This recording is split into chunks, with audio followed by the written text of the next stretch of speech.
आयते मेराज में मस्जिद अल-अक्सा का जिक्र है, मस्जिद हराम का जिक्र है। बेअब्दिही, बंदे का अल्लाह ने जिक्र किया कि मैं अपने बंदे को ले गया, लई रात में ले गया, उसका भी जिक्र अल्लाह ने किया। समझ में बात को? असरा, रफ्तार का भी जिक्र किया, सब अल्लाह ने किया। तो अल्लाह ये फरमा सकता था ना, अल्लज़ी असरा बिअब्दिही लैलन मिनल मस्जिदिल हराम इलल मस्जिदिल अक्सा, जो ले गया अपने बंदे को मस्जिद हराम से मस्जिद अक्सा की तरफ। लेकिन अल्लाह यहां से शुरू नहीं किया। शुरू कहां से कर रहा है? मेराज की बात बाद में है, मुस्तफा के सफर की बात बाद में है, मस्जिद हराम की बात बाद में है, मस्जिद अक्सा की बात बाद में है, लैल रात का जिक्र बाद में है, अब्दियत का जिक्र बाद में है, असरा का जिक्र बाद में है। इन सारे जिक्र से पहले खुद रब कह रहा है सुबहान सुबहान सुबहान। पता क्या चला? जिक्र मुस्तफा करने से पहले सुबहान अल्लाह कहना ये मुल्ला की नहीं, हम सबके परवरदिगार की। नारे तकबीर, नारे रिसालत, उलमाए अहले सुन्नत, फैज़ाने औलियाए किराम। अल्लाह बात में बता रहा है, पहले क्या कर? सुबहान अल्लज़ी, सुबहान अल्लज़ी, पाक है वो ज़ात, पाक है वो ज़ात। तो यही से सूफिया ने मौक़िफ़ निकाला कि मुस्तफ़ा की बात सुनो बाद में, पहले सुबहान अल्लाह कहो, इसलिए कि अल्लाह की ज़ात वो पाक ज़ात है कि जिसने अपने पाक महबूब का जिक्र हमें सुनने का मौका अता फरमाया है। अल्लाहु अकबर। मेरे आका की शान क्या है? आज आपके इस इलाके में मैं पहली बार आया, अब कोई आपसे पूछेगा ये बताओ जामी मियां है कहाँ? कोई कहेगा सैयद अजहर साहब के घर में रुके हुए हैं, उनके घर में कयाम है। मेरे प्यारों, मेरे रुकने से क्या वो खानका बन जाएगी? मेरे रुकने से क्या वो मदरसा बन जाएगा? मेरे रुकने से क्या वो मस्जिद बन जाएगी? नहीं नहीं, आप यही कहोगे सैयद अजहर के घर में है, सैयद अजहर के घर में है, सैयद अजहर के घर में है। लेकिन कुर्बान जाओ अज़मत मुस्तफा पर, कुर्बान जाओ उस नबी पाक पर जिनका कलमा हम लोगों ने पढ़ा है। दुनिया कहती है मुस्तफा कैसे थे, मैं कहता हूँ मेरे आका ऐसे हैं जिन्होंने देखा वो भी फिदा हो गए, और 1400 साल बीत गए, ना मैंने देखा ना तूने देखा। हर कोई ये कहता है जब हुस्न था उनका जलवा नुमा, अनवार का आलम क्या होगा? हर कोई फिदा है बिन देखे दीदार का आलम। बहुत अच्छे, बहुत अच्छे, जिंदाबाद जिंदाबाद। या रसूल अल्लाह, या अली। और मैं कहता हूँ मेरे प्यारों, ये हमारा कलमा जो हमने पढ़ा है हुजूर का, ये हमारा कमाल नहीं है, बल्कि मेरा इमाम कहता है उठ गई जिस तरफ दम में दम आ गया। मुस्तफा ने अपनी निगाहे नबूवत से जिसकी जिसकी तरफ देखा, अल्हम्दुलिल्लाह अल्लाह ने उन्हें ईमान की दौलत नसीब फरमा दी। ये हुजूर की निगाहों का इंतखाब है। ये किसकी निगाहों का इंतखाब है? हुजूर की निगाहों का इंतखाब है। मेरे प्यारों, मेरे आका की वो शान है, मैं अर्ज ये कर रहा हूँ, वो शान है कि जामी मियां सैयद अजहर के घर पर रुके हुए हैं। ये पूरा गांव जानता है, लेकिन सुनो तो सही मेरे प्यारों, आप उलमा से पूछो जिस रात हुजूर को मेराज हो रही है, हुजूर कहाँ है, कहाँ है, कहाँ है, हुजूर कहाँ पर है, तो आपको पता चलेगा हजरत उम्मे हानी के मकान में आराम फरमा रहे हैं। कहाँ आराम कर रहे हैं? हजरत उम्मे हानी के मकान में। मेरे प्यारों, सोए हैं हजरत उम्मे हानी के मकान में, लेकिन अल्लाह क्या फरमा रहा है, सुब्हानल्लज़ी अस्रा बिअब्दिही लैलन मिनल मस्जिदिल हराम। नौजवानों तवज्जो चाहता हूँ, आका सोए हैं उम्मे हानी के घर में और खुदा कह रहा है ये उम्मे हानी का घर नहीं है, बल्कि अल्लाह ने इसे मस्जिद हराम बना दिया है, मस्जिद हराम बना दिया है। मैं तो मालिक ही कहूंगा कि हो मालिक के हबीब यानी महबूब मुहिब में नहीं मेरा। जिंदाबाद जिंदाबाद। वाह वाह वाह। दोस्तों, वो हुजूर की जात है जिनके सदक़े में आज ये जामिया असगरिया नौमानिया के 2 तालिबे इल्म ने हिफ्ज़ कुरान की दस्तार अपने सर पर ली। यकीनन ये बच्चे बड़े खुश नसीब हैं कि अल्लाह ने इन्हें अपने दीन की खिदमत के लिए पसंद फरमा लिया। और इन बच्चों से ज्यादा मुबारकबाद के मुस्तहिक इनके माँ बाप हैं। मेरे प्यारों, आपने देखा कि हम लोगों ने बच्चों के सर पर अमामा बांधा, इनके माँ बाप को कल कयामत के दिन इन्हें वो ताज सर पर पहनाया जाएगा कि पूछने वाले कहेंगे अल्लाह क्या ये नबी है? रब कहेगा नहीं। क्या ये औलिया में से है? रब कहेगा नहीं। क्या ये सौलिहीन में से है? रब फरमाएगा नहीं। क्या ये शहुदा में से है?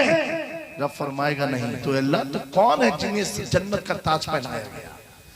मेरा रब फरमाएगा ये वो लोग हैं जिन्होंने अपने बच्चों को हाफिज़े कुरान बनाया है।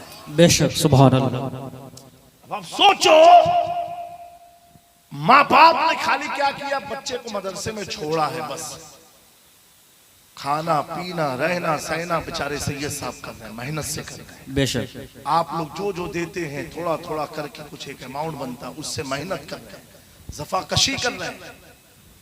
माँ बाप ने तो छोड़ दिया मदरसे में लाके, लेकिन ताज किसको पहनाया जा रहा है? बेशक, बोलो, सुभान माँ अल्लाह। बाप को सैयद साहब को नहीं पहनाया जाएगा। माँ बाप को जो अपना खून पसीना एक करके तुम्हारे बच्चे को हाफिज़े कुरान बना रहे हैं। बेशक, इन्हें दुनिया में भी कोई बेनिफिट नहीं बज़ाहिर तौर पर जी, आखिरत में तो अल्लाह ताला वो नेमतें अता फरमाएगा। अब सोचो वो माँ बाप कितने खुश नसीब हैं। और इन बच्चों को आप कमतर मत समझना। प्यारे आका सल्लल्लाहु अलैहि वसल्लम ने फरमाया, जब बच्चे कुरान की तालीम के लिए अपने घर को छोड़ते हैं तो फरिश्ते उसके कदमों के नीचे अपने पर बिछा देते हैं। सुभान अल्लाह, सुभान अल्लाह। और उस वक्त तक जब तक बच्चे पलट के अपने घर वापस ना आ जाए। बेशक, प्यारे आका सल्लल्लाहु अलैहि वसल्लम ने फरमाया, जब बच्चे दीन की तालीम के हुसूल के लिए घर छोड़ते हैं, समंदर की मछलियां उन बच्चों की मगफिरत की दुआएं हाय सुभान अल्लाह, सुभान अल्लाह, सुभान अल्लाह। मफ़हूम हदीस प्यारे आका ने फरमाया, मदरसे के तलबा जो दीन की तालीम हासिल करने घर को छोड़ के निकले हैं, अगर ये किसी ऐसे कब्रिस्तान से गुजर जाएं जिस कब्रिस्तान में आज़ाब होता हो किसी कब्र पर, तो इन बच्चों के कदम की बरकत से 40 दिन उस कब्रिस्तान के आज़ाब को अल्लाह उठा लेता है। हाय सुभान अल्लाह, सुभान अल्लाह। बहुत खूब मेरे प्यारों, तो आप इन्हें हकीर मत समझना, कम मत समझना। ये वो है कल जिनके पीछे आप नमाज अपनी कायम करोगे, बेशक, जिन्हें अपना इमाम बनाओगे। बेशक, अब जरूरत इस बात की है, मुझे बेहद खुशी हुई सैयद साहब का ये कारनामा सुन के।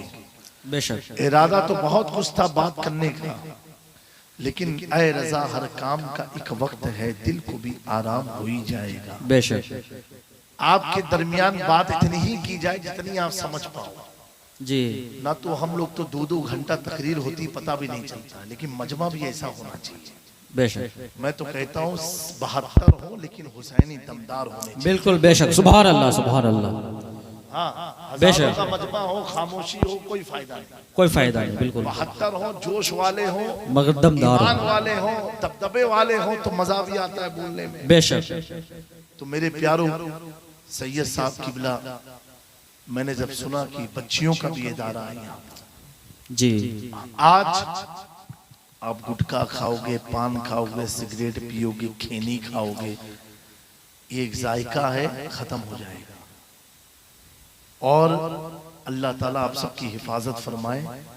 आने वाले दौर में बीमारियां इसी से लगती है, किसी को कैंसर हो रहा है मुंह का, किसी को क्या क्या क्या क्या। बिल्कुल मैं इतना कहूंगा, गुटखे, पान, सिगरेट का पैसा कम करके अपने इलाके के दीनी इदारे को मजबूत करो। बेशक बेशक मजबूत करो, क्योंकि जिस दौर से हम लोग गुजर रहे हैं, ये पॉलिसी बनाई जा रही कि मदरसे को खत्म कर दिया जाए। जी क्यों खत्म कर दिया जाए? क्यों? मुसलमानों से फायदा क्या है हुकूमत का? अगर खत्म हो जाएगा क्या नुकसान है और फायदा?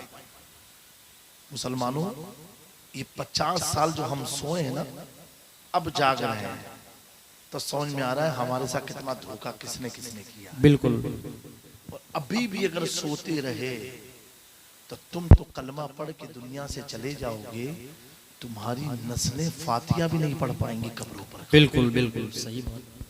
पर 2-3 मिनट की तल्ख बातें सुन करके फिर सलातो सलाम होगा। मैं आपको ये कहना चाहता हूँ, ये मकसद है मदरसा खत्म कर दो। अब क्या फायदा है और नुकसान क्या है? उनका फायदा ये, खत्म कर दिया। अगर फैक्ट्री बंद कर दो लाइफ बॉय की, तो लाइफ बॉय साबुन 5 साल के बाद मिलेगा मार्केट में? अरे बोलो मुझे, नहीं मिलेगा नहीं मिलेगा ना। ऐसे ही फिर हाफिज मिलेंगे आपको? बिल्कुल नहीं मिलेगा। आलिम मिलेंगे आपको? नहीं 10 साल के बाद। अब क्या होगा? मस्जिद बंद हो जाएगी अपने आप। बिल्कुल क्यों? नमाज पढ़ाने ही वाला कोई नहीं है। और हुजूर पाक सल्लल्लाहु अलैहि वसल्लम का फरमान है, और हुजूर ने जो कह दिया वो हो के रहेगा। हुजूर फरमाते, कयामत के कुर्ब में, करीब में एक दौर ऐसा भी मेरी उम्मत पर आएगा कि जनाजा रखा होगा, बेशक सफे लगी होंगी, लेकिन जनाजे की नमाज पढ़ाने वाला नहीं होगा। अल्लाह अल्लाह जनाजे की नमाज पढ़ाने वाला अल्लाह अकबर। नहीं मिलेगा। मेरे दोस्तों, अल्लाह की पनाह, अल्लाह ऐसे दिन से हम सबकी हिफाजत फरमाए। आमीन आमीन आमीन। ये कहना है, मदरसे को मजबूत करो। आज जो यूपी में और दिगर मकामात पर जो मसाजिद शहीद हो रही हैं, दिल्ली वगैरह में, जी बिल्कुल ये सिर्फ आरएसएस सब। थोड़ा तो मुसलमान दिमाग खोलो अपना। क्या है वजह? हर एप्लीकेशन आप देखोगे जो मदरसा बंद हो रहा है, किसी मुसलमान ने डाला है। जी बिल्कुल मस्जिद का मामला किसी मुसलमान ने डाला है। बिल्कुल। मेरे प्यारों, तुम्हें गैर लोग खिलौना बना के इस्तेमाल करेंगे। बिल्कुल मैं कहता हूं, अगर तुम मुझको मानते नहीं हो, मत मानो। मुझे पसंद नहीं करते हो, मत करो। लेकिन कम से कम ऐसे आदमी का साथ जरूर दो जो अपने लिए नहीं, तेरी नस्लों के ईमान के। सुभान अल्लाह जिंदाबाद भाई जिंदाबाद। बेशक बहुत एक दिन आएगा, सैयद साहब भी चले जाएंगे, आप भी चले जाओगे, लेकिन ये मदरसा है अगर सलामत रहा तो इनकी नस्लें भी महफूज रहेंगी, आपकी औलादें भी रहेंगी। सुभान अल्लाह सुभान अल्लाह। लेकिन अगर ये मदरसे को कुछ हो गया, हमारी मस्जिद को कुछ हो गया, बिल्कुल तो हमारी आने वाली नस्लें हमें गालियां देंगी। बिल्कुल कि मेरे अब्बा एक मस्जिद नहीं बचा पाए, एक मदरसा नहीं बचा पाए। आज हमारी कौम की बच्चियां गैरों की बातों में फिसल करके अपने ईमान का सौदा कर रही हैं। अल्लाह अकबर कबीरा। क्यों? इन्हें मालूम ही नहीं जहन्नम क्या है, अल्लाह का अजाब क्या है, कब्र की सख्तियां क्या है, कब्र का अजाब क्या है, कब्र की तन्हाई क्या है, कब्र का अंधेरा क्या है। मैं कहता हूं मेरी कौम की बच्चियों और नौजवानों, कितना साल दुनिया में जिंदा रहोगे? 30 साल, 40 साल, 50 साल, 60 साल, 100 साल, उसके बाद जाना कहां है? मिलना किससे है? किसके पास जाओगे? इसी जमीन के नीचे तुम्हें गाड़ दिया जाएगा, गाड़ दिया जाएगा। न कोई तेरी चीख सुन पाएगा, न कोई तेरी पुकार सुन पाएगा। जो दोस्त तुझे शराब के अड्डे पर लेके जाते थे ना, वो दोस्त भी देखने नहीं आएंगे।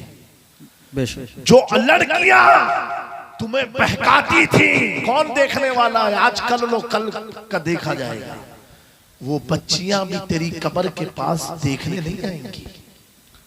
करना क्या है दोस्तों? इसी दुनिया में रह करके, कश्ती है ना, कश्ती, आप कश्ती जानते हैं आप लोग? जी बिल्कुल। नाव जो आपके इलाके में होगी, नाव पानी पर चलती है। पानी पर चलती है कि किस पर? रोड पर। पानी पर चलती है कि यहाँ रोड पर चलती है? अच्छा, पानी पर चलती है। अच्छा, नाव में पानी होता है कि नहीं होता है? बोलो। नहीं। इतनी बड़ी नाव है, कितना पानी होता है उसके अंदर? थोड़ा सा, 1 लीटर। बिल्कुल, ज्यादा 2 लीटर। 2 लीटर और बोले लो 5 लीटर। जितनी उसकी लंबाई चौड़ाई होगी, इतना पानी होगा उसके अंदर जी। और बाकी हजारों टनों लीटर पानी के ऊपर चलती है। 1-2 लीटर पानी उसके अंदर है, और अगर ये 1000 लीटर पानी इसके ऊपर आ जाए तो क्या होगा नाव का हाल? डूब जाए। मझधार में हूँ बिगड़ी है हवा, मोरे नैया, मोरी नैया पार लगा जाना। डूबने लगी। पता क्या चला? यही हमारी जिंदगी है। जैसे कश्ती, नाव पानी पर रहती है तब तक चलती है, और पानी में गई तो डूब गई। हमें दुनिया में रहना है। कहाँ रहना है? दुनिया में रहना। दुनिया में रहना है, दुनिया को नहीं लेना है। बेशक इतनी लेना है दुनिया जितना एक कश्ती पानी लेती है। बेशक ज्यादा लोगे डूब जाओगे, ज्यादा दुनिया आएगी, ये दुनिया डुबो देगी। कोई पुरसाने हाल ना होगा। ऐ मेरी कौम की बच्चियों, मुझे मालूम है कि दौर इतना खराब है कि अगर बच्ची है तो लाखों लाख रुपया शादी में खर्च हो जाता है। इंशाअल्लाह अल्लाह हमारे जवानों को शऊर अता फरमाए। आमीन आमीन। आप ईमान वालों को अपना जोड़ा बनाओ। आमीन। और हर तरह की खुराफात वाहियात से बचो। बेशक अपना पैसा बचाओ, बेशक, और नेक काम में लगाओ। सुभान अल्लाह। किस में लगाओ? नेक काम में लगाओ। और फायदा क्या है? फायदा इतना है कि मदीने मुनव्वरा में कहत शाली आई। कहत शाली जानते हो? भूखमरी आई। अब भूखमरी में अनाज की कमी हो गई, गल्ले की कमी हो गई, लोग मरने लगे। उस टाइम पर पूरे मदीने मुनव्वरा में मार्केट में कहीं अनाज नहीं मिलता था, किराना सब खत्म हो चुका था, लोग भूख से मरने लगे। उस वक्त तकरीबन 12 ऊंट पर लद कर अनाज हजरत उस्मान गनी ने मंगवाया तिजारत के लिए। 12 ऊंट पर या उससे ज्यादा। जब लोगों ने ऊंट को देखा तो बड़े बड़े जो ताजिर थे, बिजनेसमैन थे अनाज के, वो सब हजरत उस्मान गनी के दरवाजे पर गए। कहा आपने इतना माल मंगाया? बोले हाँ। तो कहा हम सौदा करने आए, मदीने में से बेचेंगे। आपने फरमाया कितना कर लोगे माल? तो उन लोगों ने कहा अगर आपने 1 रुपये में खरीदा, मिसाल में दे रहा हूं, तो हम इसका 2 रुपया देंगे आपको, 1 रुपया ज्यादा करके। आप फरमाते इतने कम पैसे का मैं सौदा नहीं करता। ये कौन है? हुजूर के सहाबी हैं, 3 तीसरे खलीफा हैं। बेशक। कहा इतने कम में सौदा नहीं करता। तो कहा कितना लोगे? तो कहा तुम बताओ। तो कहा 1 से ज्यादा मैं नहीं दे सकता हूं। तो कहा हम करना ही नहीं सौदा। दूसरा एक ताजिर आया, उसने कुछ और बढ़ाया रकम, 1 का 5 गुना हम देंगे, यानी 1 रुपये का आइटम है, 5 रुपया आप हमसे ले लो। हजरत उस्मान गनी फरमाते कि इतना भी सस्ता सौदा मैं नहीं करता। और बताओ कहा और कौन है मदीने में जिससे ज्यादा तुम्हें पैसा दे दे? कहा है ना, तभी तो इतना कम सौदा नहीं कर रहा हूं। तीसरा ताजिर आया, उसने कहा 7 रुपया दूंगा 1 रुपये के पीछे। आप फरमाते इतना सस्ता सौदा उस्मान नहीं करता है। अल्लाह। तो क्या मदीने में कोई इससे बड़ा आदमी है? बोले है ना। तो कहा किससे तुमने सौदा किया और वो कितना दे रहा? अल्लाह अकबर। हजरत उस्मान गनी फरमाते हैं कि मैंने जिससे सौदा किया है उसने मुझसे कहा तुझे 70 गुना ज्यादा दूं। सुभान अल्लाह। 1 रुपये के पीछे 70 रुपया। सुभान अल्लाह, सुभान। वो ताजिर पूछता मदीने में कौन है? कहा सुन, जिस नबी का कलमा हम पढ़ते हैं उस नबी के खुदा से हमने बिजनेस का इरादा कर दिया। नारे तकबीर, नारे रिसालत, नारे रिसालत। और मेरे खुदा का वादा कुरान में है, जो मेरे दीन के लिए 1 दिरहम खर्च करता है तो अल्लाह उसे 70 गुना बढ़ाता है। कहा सुनो ऐ अहले मदीना, मैंने ये सारे माल को दुनियादार ताजिरों के बेचने के लिए नहीं बल्कि अपने अल्लाह से तिजारत कर लिया है। और ये सारा माल मुस्तफा के गुलामों में फ्री में। सुभान अल्लाह, सुभान अल्लाह, सुभान अल्लाह। अल्लाह अल्लाह। ये ईमान की ताकत हुआ करती है। बेशक। आपका 1 रुपया दिया हुआ इदारे में इसका रिटर्न अल्लाह आपको 70 गुना अता फरमाएगा। सुभान अल्लाह। आज लोग कहते हैं कि हमारा खेत सड़क पर निकल गया और मुआवजा 1 करोड़ रुपया मिला। मैं कहता हूं तुम्हारे दादा ने या दादी ने ईमानदारी से कोई महफिल में 10 रुपया निकाल के दिया होगा, ये उसी का सदका है कि 70 गुना अल्लाह ने तुझे दे दिया। आमीन, आमीन। ये अल्लाह का वादा है। बेशक। ये अल्लाह का वादा है और अल्लाह अपने वादों को पूरा फरमाता है। बेशक। शान है। बेशक। बहरहाल इन चंद कलमात पर अपनी गुफ्तगू को खत्म करता हूँ। मेरे दीनी प्यारे भाइयों, आपस में मुत्तहिद हो, इत्तिहाद हो करके मोहब्बत के साथ दीन का काम आसान करो। जो दीन का काम कर रहे लोग हैं उनकी मदद करो, उनके साथ चलो, वसवसों के शिकार मत बनो, किसी को बुरा भला मत कहो और सुन्नियत पर कायम रहो। बुजुर्गों की बारगाह में आया जाया करो। आमीन। अल्लाह ताला इन चंद कलमात को अपनी बारगाह करम में कबूल फरमा। आमीन। व मा अलैना इल्लल बलाग। अस्सलामु अलैकुम व रहमतुल्लाहि व बरकातहू।